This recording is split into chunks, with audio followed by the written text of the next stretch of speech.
Hello everyone. हामीले दैनिक जीवनमा गर्ने केही सानातिना बानीहरूले हाम्रो दिमागलाई बिस्तारै कमजोर बनाइरहेको हुन्छ। हामी सोच्छौं कि हाम्रो दिमाग त ठिकै छ, तर वास्तवमा हरेक दिन गरिरहेका केही गल्तीहरूले हाम्रो सोच्ने शक्ति, सम्झने क्षमता र ध्यान केन्द्रित गर्ने तरिकामा नकारात्मक असर पारिरहेको हुन्छ। अनि सबैभन्दा डरलाग्दो कुरा त के हो भने यो बानीहरूले हाम्रो दिमागलाई असर पुर्याइरहेको छ भन्ने कुरा हामीलाई थाहा नै हुँदैन। आजको यो भिडियोमा हामी 7वटा यस्ता खतरनाक बानीहरूको बारेमा कुरा गर्नेछौँ जसले हाम्रो दिमागलाई क्षति पुर्याउँछ वा भनौँ हाम्रो ब्रेनलाई ड्यामेज गर्न सक्छ। यी सबै बानीहरू हाम्रो नेपाली समाजमा सामान्य रूपमा हेरिन्छन् र धेरै जस्तो मानिसहरूले यी कुराहरूलाई गम्भीरताका साथ लिँदैनन्। तर विभिन्न अध्ययनहरूले देखाएको छ कि यी बानीहरूले हाम्रो न्युरोनहरूलाई नोक्सान पुर्याउँछन्, मस्तिष्कको रक्त सञ्चारमा समस्या ल्याउँछन् र लामो समयमा हाम्रो बौद्धिक क्षमतालाई घटाउँछन्। तपाईँ आफैले पनि यी मध्ये केही गल्तीहरू गरिरहनु भएको हुन सक्छ। सो यो भिडियोलाई अन्तिमसम्म हेर्नुहोला र आउनुहोस् यो भिडियोलाई सुरु गरौँ। पहिलो बानी छ धुम्रपान र लागु पदार्थको सेवन, स्मोकिङ र ड्रग युसेज। यो यस्तो ह्याबिट हो जसले हामीलाई शारीरिक तथा मानसिक रूपमा हानि गर्छ। यो कुरा सबैलाई थाहा छ, तर पनि धेरै मानिसहरूले यसको नकारात्मक असरहरूलाई इग्नोर गरिरहेका हुन्छन् र धेरैले त यो बानीलाई छोड्न चाहेर पनि छोड्न सक्दैनन्। नेपालमा धुम्रपान गर्ने मानिसहरूको संख्या कम छैन, चाहे त्यो चुरोट होस्, गुट्का, बिडी वा अन्य कुनै प्रकारको सुर्तीजन्य पदार्थ। धेरै मानिसहरूले यसलाई सामान्य रूपमा कन्ज्युम गरिरहेका हुन्छन्। केही मानिसहरूले त स्ट्रेस कम गर्नको लागि पनि धुम्रपान गर्छन्, केहीले साथीभाइसँगको सङ्गतमा परेर सुरु गर्छन्। तर सत्य कुरा के हो भने धुम्रपान र लागु पदार्थको सेवनले हाम्रो ब्रेन ड्यामेज गरिरहेको हुन्छ।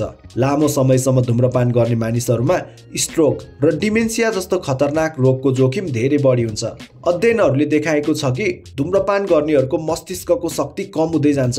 धुम्रपान मात्र होइन, लागु पदार्थ जस्तै गाजा, मदिरा र अन्य ड्रग्सले पनि यस्तै असर पार्छन्। नेपालमा पछिल्लो समय युवाहरूमा लागु पदार्थको प्रयोग बढ्दै गएको छ, जुन चिन्ताजनक कुरा हो।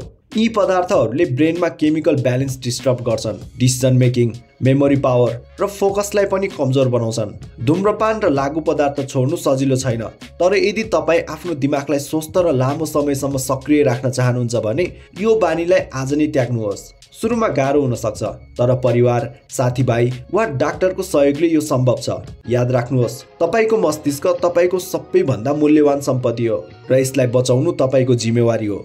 दोस्रो बानी छ लगातार तनाव लिने र धेरै रिसाउने। नेपाली समाजमा लगातार तनाव लिनु र धेरै रिसाउनुलाई निकै सामान्य कुरा जस्तै मानिन्छ। झन् सहरमा बस्ने मानिसहरूको लागि ट्राफिक जाममा अड्किएर रिसाउने, अफिसको कामको दबावले निरन्तर तनावमा बस्ने र घरको आर्थिक समस्याले चिन्तित हुने जस्ता कुराहरू निकै सामान्य भइसकेका छन्। स्टुडेन्टहरूको कुरा गर्ने हो भने इक्जामको तनाव, रिजल्टको चिन्ता, फ्यामिली एक्सपेक्टेसन, यी सबैले उनीहरूलाई निरन्तर स्ट्रेसमा राख्छ। तर के तपाईँले थाहा छ यो लगातारको तनावले हाम्रो मस्तिष्कमा के असर पार्छ? जब तपाईँ तनावमा हुनुहुन्छ, तपाईँको शरीरले कोर्टिसोल नामक हर्मोन उत्पादन गर्छ। छोटो समयको तनाव त ठिकै हो, तर जब यो तनाव लामो समयसम्म रहन्छ, यो कोर्टिसोल हाम्रो दिमागको लागि पोइजन बन्छ। यसले हिप्पोक्याम्पस नामक भागलाई क्षति पुर्याउँछ, जुन हाम्रो मेमोरी पावरसँग सम्बन्धित छ। यसको मतलब धेरै तनावमा बस्ने मानिसहरूको मेमोरी पावर कमजोर हुँदै जान्छ। जब हामी चाँडै रिसाउँछौँ वा अत्याधिक इमोसनल रियाक्सन दिन्छौँ, यसले हाम्रो ब्रेन सेलहरूलाई नोक्सान पुर्याउँछ। नेपालमा धेरै मानिसहरू सानो सानो कुरामा धेरै रिसाउँछन्, तर यो बानीले तपाईँको मुड मात्र खराब गर्दैन, तपाईँको मस्तिष्कलाई पनि स्थायी क्षति पुर्याउँछ।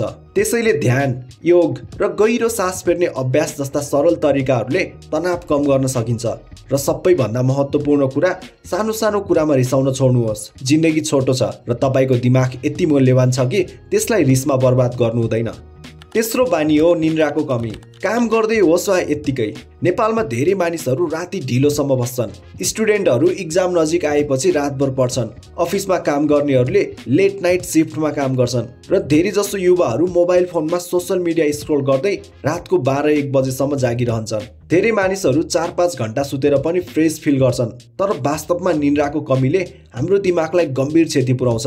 हाम्रो शरीर र मस्तिष्कलाई प्रत्येक रात कम्तीमा पनि 7देखि 8 घण्टाको निन्द्रा चाहिन्छ। निन्द्रा हाम्रो मनोरञ्जनको लागि होइन, यो त हाम्रो शरीरको आवश्यकता हो। जब हामी सुत्छौँ तब हाम्रो दिमागले दिनभरिका अनुभव र सिकेका कुराहरूलाई मेमोरीमा स्टोर गर्छ, जसलाई हामी मेमोरी कन्सोलिडेसन भन्छौँ। र जब हाम्रो शरीरले पर्याप्त मात्रामा निन्द्रा पाउँदैन, तब हाम्रो डिसिजन मेकिङ, प्रब्लम सल्भिङ र इमोसनल कन्ट्रोल र रोगसँग लड्ने क्षमता कमजोर हुन्छ। त्यसैले हरेक रात नियमित समयमा सुत्नु र 7 देखि 8 घण्टाको निन्द्रा पूरा गर्नु निकै आवश्यक छ। चौथो बानी हो खराब खानपिन, विशेष गरी धेरै चिनी र जङ्क फुड खाने बानी। सहर बजारहरूमा फास्ट फुड कन्जम्सन बढ्दै गएको छ। Momo, chowmein, pizza, burger, cold drinks, chips, चाउचाउ यी सबै कुराहरू अब हाम्रो दैनिक खानाको हिस्सा बनिसकेका छन्। प्याकेज्ड खानेकुराहरूमा धेरै चिनी, तेल, नुन र अन्य हानिकारक केमिकलहरूको मात्रा धेरै हुन्छ, जसले हाम्रो दिमागमा विभिन्न नकारात्मक असर गर्छ। लामो समयसँग धेरै चिनी खाने मानिसहरूमा मेमोरी पावर कमजोर हुने, सिक्ने क्षमता घट्ने र मानसिक रोगहरू जस्तै डिप्रेसन र डिमेन्सियाको जोखिम बढ्ने अध्ययनहरूले देखाएको छ। जङ्क फुडको कुरा गर्ने हो भने यसमा ट्रान्स फ्याट र अनावश्यक तेल धेरै हुन्छ, जसले ब्रेन सेल्सहरूलाई कमजोर बनाउँछ। नेपाली घरहरूमा खाना पकाउँदा धेरै तेल र मसला प्रयोग गरिन्छ, जुन स्वादिलो त हुन्छ तर स्वास्थ्यका लागि हानिकारक पनि हुन्छ। पाँचौं बानी रहेको छ धेरै स्क्रिन टाइम। आजको युगमा हामी मध्ये धेरै जसो मोबाइल फोन, कम्प्युटर र ट्याब्लेटमा दिनको धेरै समय बिताउँछौँ। बिहान उठ्ने बित्तिकै मोबाइलमा फेसबुक, इन्स्टाग्राम स्क्रोल गर्ने, युट्युबमा भिडियो हेर्ने र राति सुत्नु अघिसम्म पनि हामी स्क्रिन नै हेरिरहेका हुन्छौँ। यो त हाम्रो दैनिक जीवन बनिसकेको छ।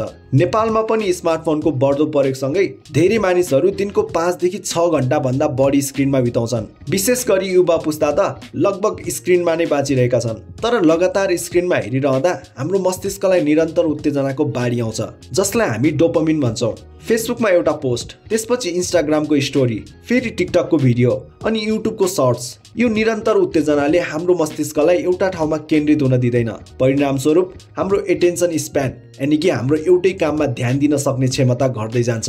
अध्ययनहरूले देखाएको छ कि अत्याधिक स्क्रिन टाइमले ध्यान केन्द्रित गर्ने क्षमतालाई कमजोर बनाउँछ र मानिसहरू कुनै पनि कुरामा लामो समयसम्म फोकस गर्न सक्दैनन्। अत्याधिक स्क्रिन टाइमले हाम्रो आँखामा पनि समस्या ल्याउँछ र यसको साथै निन्द्रामा पनि समस्या पुर्याउँछ। फोन र कम्प्युटरको स्क्रिनबाट निस्किने ब्लू लाइटले हाम्रो दिमागलाई भ्रममा पार्छ र मेलाटोनिन हार्मोनको उत्पादन घटाउँछ, जसले गर्दा हामीलाई सुत्न गाह्रो हुन्छ। सो हामीले हाम्रो स्क्रिन टाइमलाई नियन्त्रणमा राख्नुपर्छ र समय समयमा डिजिटल डिटक्स पनि गर्नुपर्छ। छैटौं बानी रहेको छ अत्याधिक रक्सीको सेवन। नेपालमा सामाजिक र सांस्कृतिक कार्यक्रमहरूमा मदिरा पिउने संस्कृति निकै सामान्य छ। साथीभाइसँग भेट्दा, चाडपर्व मनाउँदा वा तनाव कम गर्न भनेर धेरै मानिसहरू नियमित रूपमा रक्सी पिउँछन्। केहीले त दैनिक रूपमा नै रक्सी सेवन गर्छन्। मदिरा पिउँदा केही समयको लागि तपाईँ रिल्याक्स र खुसी महसुस गर्न सक्नुहुन्छ, तर यसले हाम्रो दिमागमा के असर पार्छ भन्ने कुरा धेरैलाई थाहा नै छैन। अल्कोहल एक न्युरोटक्सिन हो, मतलब यो मस्तिष्कको लागि विष हो। जब तपाईँ रक्सी पिउनुहुन्छ, यसले तपाईँको ब्रेन सेल्सहरूलाई नोक्सान पुर्याउँछ। लामो समयसम्म अत्याधिक रक्सी पिउने मानिसहरूमा मस्तिष्कको आकार घट्ने, स्मरण शक्ति कमजोर हुने र सिक्ने क्षमता घट्ने विभिन्न अध्ययनहरूले देखाएको छ। विशेष गरी फ्रन्टल लोब, जो निर्णय लिने, योजना बनाउने र आवेग नियन्त्रण गर्ने कार्यमा संलग्न हुन्छ, दिमागको यो भाग सबैभन्दा बढी प्रभावित हुन्छ। त्यसैले धेरै रक्सी पिउने मानिसहरूले खराब निर्णय लिन्छन्, आवेगमा आएर कुरा गर्छन् र आफ्नो बिहेभियरलाई कन्ट्रोल गर्न सक्दैनन्। रक्सीले हाम्रो स्वास्थ्यलाई मात्र होइन, हाम्रो दिमागको भविष्यलाई पनि खतरामा पार्छ। त्यसैले यदि तपाईँ रक्सी पिउनुहुन्छ भने त्यसलाई अत्यन्त सीमित मात्रामा मात्र पिउनुहोस्, तर रक्सी नपिउनु नै सबैभन्दा राम्रो विकल्प हो। सातौं बानी रहेको छ शारीरिक निष्क्रियता। आजकल धेरै जस्तो नेपालीहरूको जीवनशैली बसेर काम गर्ने प्रकारको बनिसकेको छ। अफिसमा काम गर्नेहरू दिनभर कम्प्युटर अगाडि बसिरहन्छन्। विद्यार्थीहरू घन्टौँसम्म किताबमा झुकेर बस्छन् र घरमा बसेर टिभी हेर्ने वा खाटमा सुतेर मोबाइल चलाउनु हाम्रो लागि निकै सामान्य बनिसकेको छ। सहरतिर आजभोलि प्राय जसो मानिसहरू जता गए पनि बाइक र गाडी चढ्छन्। सपिङ मल, सिनेमा हलहरूमा जाँदा सिडी चढ्नुको सट्टा लिफ्ट प्रयोग गर्छन्। तर हाम्रो शरीर र दिमागको लागि फिजिकल एक्टिभिटी निकै नै आवश्यक छ। जब हामी एक्सर्साइज गर्छौँ तब हाम्रो मुटुको धड्कन बढ्छ र शरीरभरि रगतको सञ्चार बढ्छ। यसको मतलब हाम्रो दिमागमा पनि बढी अक्सिजन र पोषक तत्त्वहरू पुग्छ। यसले हाम्रो ब्रेन सेल्सहरूलाई स्वस्थ राख्छ। अध्ययनहरूले देखाएको छ कि नियमित एक्सर्साइज गर्ने मानिसहरूको मेमोरी पावर र सिक्ने क्षमता बढ्छ र यसको साथै डिप्रेसन र एन्जाइटी जस्ता मानसिक रोगहरू पनि कम हुन्छ। हप्ताको कम्तीमा 5 दिन केही न केही शारीरिक गतिविधि गर्ने बानी चाहिँ हुनुपर्छ। यसका साथै पर्याप्त मात्रामा पानी नपिउनु, बिहानको खाना नखानु, सोसियल्ली एक्टिभ नहुनु र अन्धकारमा बसिरहनु जस्ता अरू पनि केही बानीहरू छन् जसले हाम्रो दिमागलाई कमजोर बनाउँछ र लङ टर्ममा धेरै नै नकारात्मक असरहरू गर्छ।